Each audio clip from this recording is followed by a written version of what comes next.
नमस्कार, मैं अजय कुमार।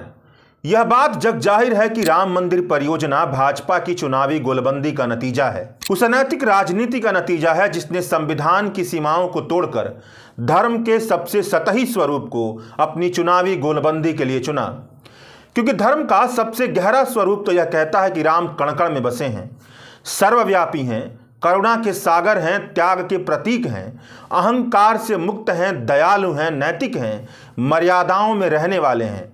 जो राम को अपना आराध्य मानते हैं वह राम के इस तरह के जीवन मूल्यों को बदलते समय के सापेक्ष अपने जीवन में उतारने की कोशिश करेंगे। मगर राम मंदिर परियोजना की सालों साल की कहानी यह बताती है कि कण कण में बसे राम की जो समझ है, इस समझ को नकार देना है। केवल इस समझ को स्वीकारना है कि राम केवल अयोध्या में बसे हैं, और वह भी अयोध्या में वहां पर जहां पर बाबरी मस्जिद का ढांचा था। धर्म का सबसे गहरा स्वरूप तो यह कहता है कि मन चंगा तो कठौती में गंगा। मंदिर छोटा हो या बड़ा हो, इससे फर्क नहीं पड़ता, बल्कि इससे फर्क पड़ता है कि हम अपने जीवन में जिसे ईश्वर तुल्य मानते हैं उसके सबसे गहरे जीवन मूल्यों को अपने जीवन में उतारते हैं या नहीं। इंसानियत, प्रेम, करुणा, दया का भाव के साथ अपनी जिंदगी जीते हैं या नहीं। धर्म के इन गहरे स्वरूपों को नकार कर भाजपा की राजनीति ने धर्म के कर्मकांडीय स्वरूप को फैलाने का काम किया है। मतलब अयोध्या में भव्य से भव्यतम मंदिर बनाई जा रही है। जब तक आप इतनी बड़ी मंदिर नहीं बनाएंगे तब तक आप अपने आराध्य के उपासक नहीं हो सकते हैं। इस मंदिर के बहाने बताया जा रहा है कि युग राम राज का आया है। मगर यहां भी एक दिक्कत हो गई है।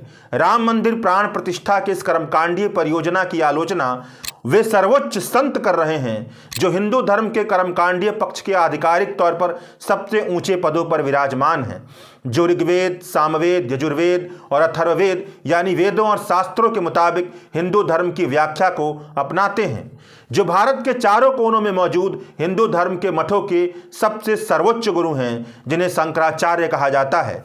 उन्होंने राम मंदिर प्राण प्रतिष्ठा में ना जाने का फैसला लिया है। राम मंदिर प्राण प्रतिष्ठा में क्यों शामिल नहीं होंगे सनातन हिंदू धर्म के 4 शंकराचार्य? इस शीर्षक के साथ हिंदू अस्तित्व के लिए संघर्ष नाम की वेबसाइट पर एक रिपोर्ट जारी की गई है।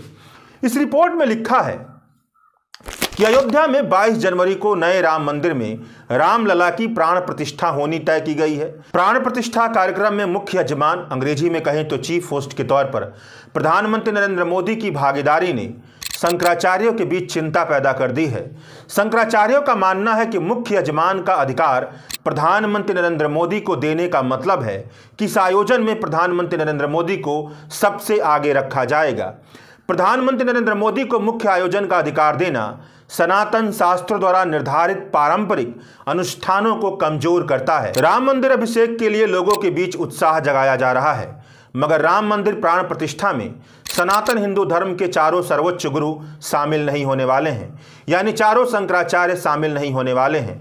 पूर्वी भारत में उड़ीसा के गोवर्धन पुरी पीठ के शंकराचार्य स्वामी श्री निश्चलानंद सरस्वती ने अयोध्या राम मंदिर प्राण प्रतिष्ठा कार्यक्रम में भाग लेने से इनकार कर दिया है। उनका इनकार इस विश्वास से उपजा है कि सरकार की कोशिश पवित्र मंदिर के निर्माण पर केंद्रित नहीं है, बल्कि एक कब्र के निर्माण पर केंद्रित है। इस तरह की व्याख्या यह बताती है कि राम मंदिर निर्माण परियोजना में मंदिर निर्माण के लिए जरूरी जिस पवित्रता और श्रद्धा की जरूरत होती है उसकी कमी है। राम मंदिर प्राण प्रतिष्ठा में उड़ीसा के गोवर्धन पुरी पीठ के शंकराचार्य के भाग न लेने का फैसला धार्मिक आयोजनों में पवित्रता और प्रामाणिकता के महत्व पर जोर देते हुए ऐसे आयोजनों का हिस्सा न बनने के सिद्धांत पर आधारित है, जहां उचित सम्मान की कमी का एहसास होता है। गोवर्धन पीठ के शंकराचार्य की राम मंदिर में प्राण प्रतिष्ठा में ना जाने की इच्छा श्री राम के प्रति श्रद्धा का इंकार नहीं है, बल्कि कुछ नेताओं की अवसरवादी और जोड़ तोड़ की राजनीति के खिलाफ एक सैद्धांतिक रुख है। यह रुख आध्यात्मिक नेतृत्व की स्वतंत्रता और नैतिक सत्यनिष्ठा यानी कि मोरल इंटीग्रिटी पर जोर देता है, जो कुटिल राजनीतिक हस्तियों के प्रभाव से आजाद होता है। दक्षिण भारत में कर्नाटक के रामेश्वरम में मौजूद श्रृंगेरी शारदा पीठ के शंकराचार्य स्वामी श्री भारती तीर्थ ने बहुत ही सूक्ष्म असंतोष जाहिर करते हुए अयोध्या राम मंदिर प्राण प्रतिष्ठा उत्सव में जाने से मना कर दिया है। राम मंदिर निर्माण पर उन्होंने अपनी खुशी जाहिर की है, मगर इस बात पर आपत्ति भी दर्ज कराई है कि मंदिर अभी भी पूरी तरह से बनकर तैयार नहीं हुआ है, बल्कि निर्माणाधीन स्थिति में है। वह एक ऐसी संरचना में परमात्मा को प्रतिष्ठित करना अनुचित मानते हैं जो अभी तक पूरी नहीं हुई है। श्रृंगेरी शारदा पीठ के शंकराचार्य का संतोष केवल राम मंदिर निर्माण संबंधी चिंताओं तक सीमित नहीं है।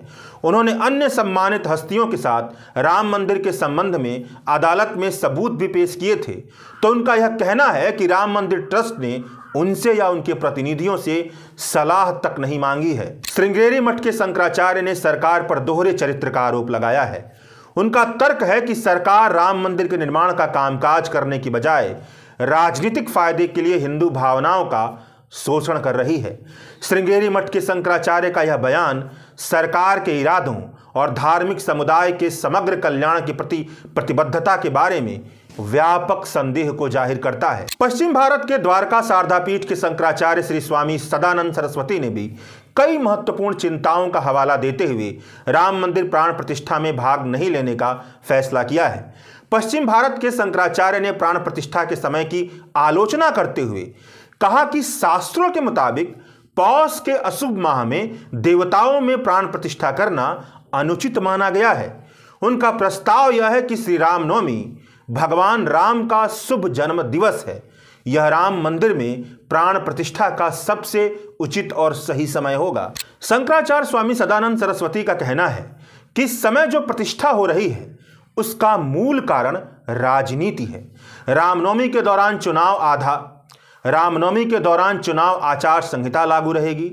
इसलिए अगर रामनवमी के दिन प्राण प्रतिष्ठा की जाएगी तो भाजपा के नेता इस आयोजन से कम राजनीतिक लाभ उठा पाएंगे। इसलिए ज़्यादा से ज़्यादा राजनीतिक लाभ उठाने के लिए प्राण प्रतिष्ठा रामनवमी के समय नहीं की जा रही है। शंकराचार्य स्वामी सदानंद सरस्वती ने कहा कि परंपरागत रूप से कोई भी घर में तब तक प्रवेश नहीं करता है जब तक कि वह पूरी तरह से तैयार ना हो जाए, मतलब घर पूरी तरह से तैयार ना हो जाए। इसलिए वह मंदिर की प्रतिष्ठा, प्राण प्रतिष्ठा शुरू करने के पीछे के तर्क पर सवाल उठाते हैं कि जब निर्माण अभी जारी है, मंदिर अभी बनी रहा है, तो प्राण प्रतिष्ठा क्यों की जा रही है। उत्तर भारत में उत्तराखंड के ज्योतिर्मठ के शंकराचार्य स्वामी श्री अविमुक्तेश्वरानंद सरस्वती ने धार्मिक सिद्धांतों और सामाजिक मानदंडों में निहित विशिष्ट चिंताओं का हवाला देते हुए 22 जनवरी को अयोध्या के कार्यक्रम में शामिल नहीं होने का फैसला किया है। उनकी आपत्ति के केंद्र में यह दावा है कि हिंदू धर्म के मूलभूत ग्रंथों वेदों में पुरोहिती की भूमिका यानी कि पुजारी की भूमिका के लिए एक विशेष प्रावधान है। इस प्रावधान के मुताबिक यह काम एक ब्राह्मण ही कर सकता है। वैदिक परंपरा के मुताबिक पुरोहितों को ब्राह्मण जाति के लिए विशेष माना जाता है। उत्तराखंड के शंकराचार्य मंदिर के पुजारी के तौर पर शूद्र की नियुक्ति की आलोचना करते हैं। पारंपरिक हिंदू वर्ण व्यवस्था में शूद्रों को सेवा के लिए माना जाता है और ऐतिहासिक रूप से पुरोहितों को ब्राह्मण जाति तक ही सीमित रखा गया है। शूद्रों सहित हर कोई धार्मिक प्रथाओं का फल पाने के लिए पात्र है। इन असहमतियों को रखते हुए 4 शंकराचार्यों ने राम मंदिर प्राण प्रतिष्ठा में न जाने का फैसला किया है।